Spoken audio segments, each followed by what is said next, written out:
learn about the man whom America forgot, the man who shaped our nation, the great compromiser himself. My name is Henry Clay, and this is my story. Let's take a side step back to the day I was born.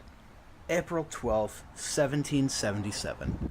The both has never been the same. I'm gonna name him Henry. I had So, some Mr. help Deacon, along the you're going way. to teach me how to read and write, sir? Sure will, boy. Thanks.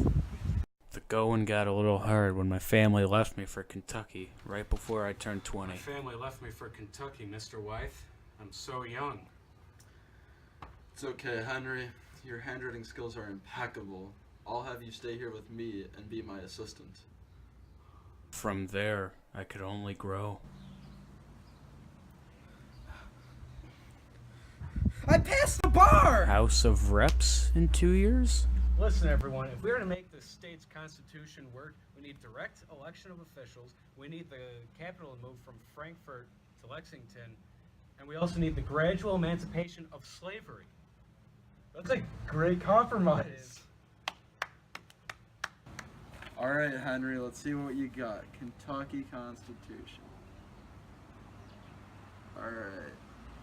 Alright, cool. Emancipation of slaves. What an idiot, no way. Moving the capital? Too much work, not a chance. Sorry. Well, I guess I can compromise. 1799 wasn't too terrible. Henry Clay, take Lucretia Hart to be your lawfully wedded wife. I do.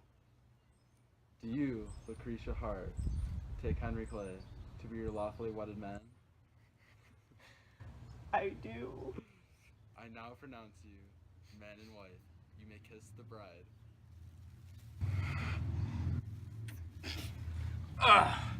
Man, the year is 1803. I was chosen for the Fayette County Legislature. I have a beautiful wife. I am living! Okay, Mr. John Breckenridge. As you leave for the seat of U.S. Attorney General, we shall replace you with someone else. A young man from the Bluegrass region of Kentucky. Who? Henry Clay? Yes, Henry Clay. What the hell? And to think it was only December 29th, 1806. Well, Mr. Humphrey Marshall, if we were to keep buying these British cotton and all their goods, we're just aiding them and destroying us. Poppycock! I challenge you to a duel. You're on. Let's go. Go.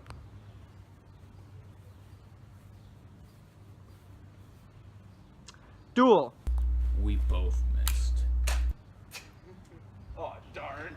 All right. Again. Go. Duel. Twice. Oh! Okay, for real this time. Unfortunately for me, Humphrey Marshall was a bit of a deadeye.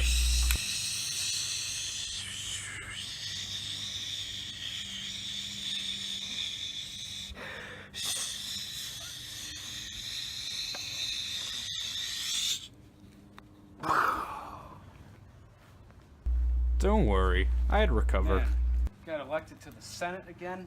Starting to really make ground with this whole political thing.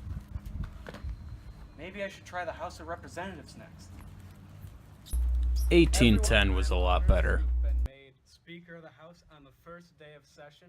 Never happened, except for the time when Congress started. But most importantly, I'd just like to say England has been doing us dirty, and they need to pay for their crimes. Yes, they should. Those damn redcoats. My overseas work in 1814 was when I really you hit the claim that you want limelight. Indian barrier state, but your army has been crushed numerous times at this point by America and their might and their bulging biceps. So maybe calm it down. We can talk more or less on the lines of a better and more fair deal. What do you have in Such- mind? Actually, I have this. How do you feel about that? I guess that's fair.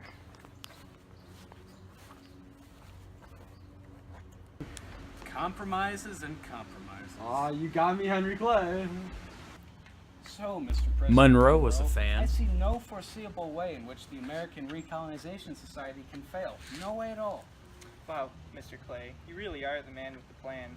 I want better bridges, better roads, and better canals. So you think you can do it with your American system? Oh yes, I think I can. In the name of all things American, I will get it done, Mr. Monroe. Don't even get me started on Well, Missouri. you know what? I think it should be admitted as a free state. No, slave state. Free state. Slave state. Free state. Slave state. Free Hold state. on, hold on, guys. Now, just hear me out on this. I think that Missouri should be admitted as a slave state. But hold on, listen to me. We break off part of Massachusetts into Maine, admit that as a free state so as to not upset the congressional balance. You know, I think that might just work. Okay, good. Let's do this, boys. Huzzah! I may have made some bad deals, and 1824's election was no exception.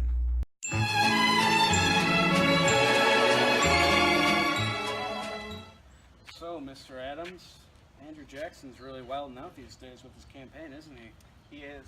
So, if this goes to the House, and you can't put yourself in presidency, how about I give you a job as my Secretary of State in exchange for my position in office?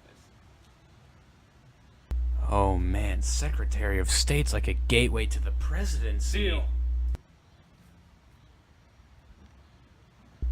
May have upset Andrew Jackson, though. Henry, Just a little bit. Henry. I'll get you and your corrupt bargain for this. That man, unfortunately, ended up president. Lose Northern support. That's the way of life. Everyone knows that the North has more sway over federal politics than the West. Mr. President.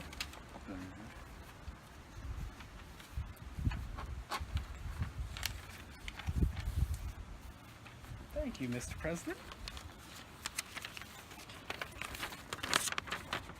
What?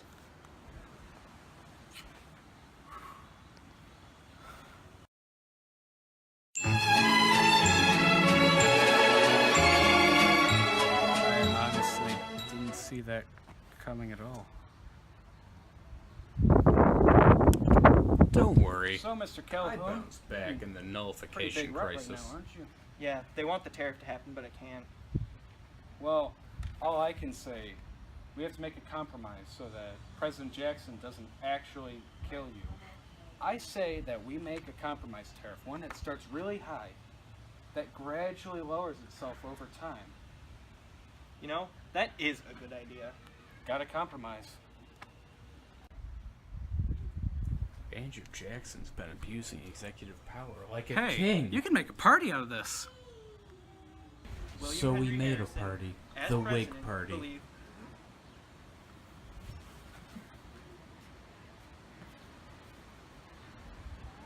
Well, me, John Tyler, as president, will do nothing until about the last couple of months of my presidency, and then I'll probably get the urge to do something.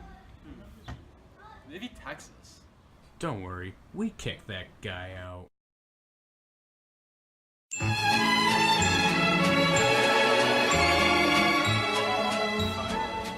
It's 1844.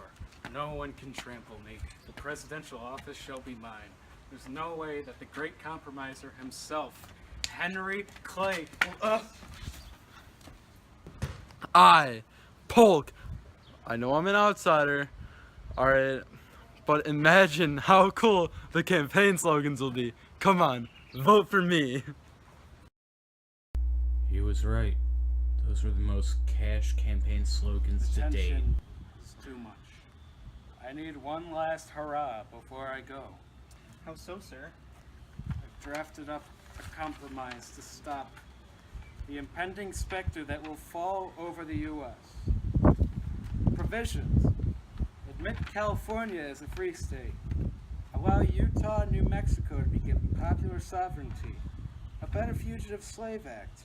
And perhaps banning the slave trade in Washington, D.C. itself. But Calhoun will argue against it. He's too ill to even give a speech on it. But Taylor? But Daniel Webster will look after it, boy. Don't worry. It has to pass.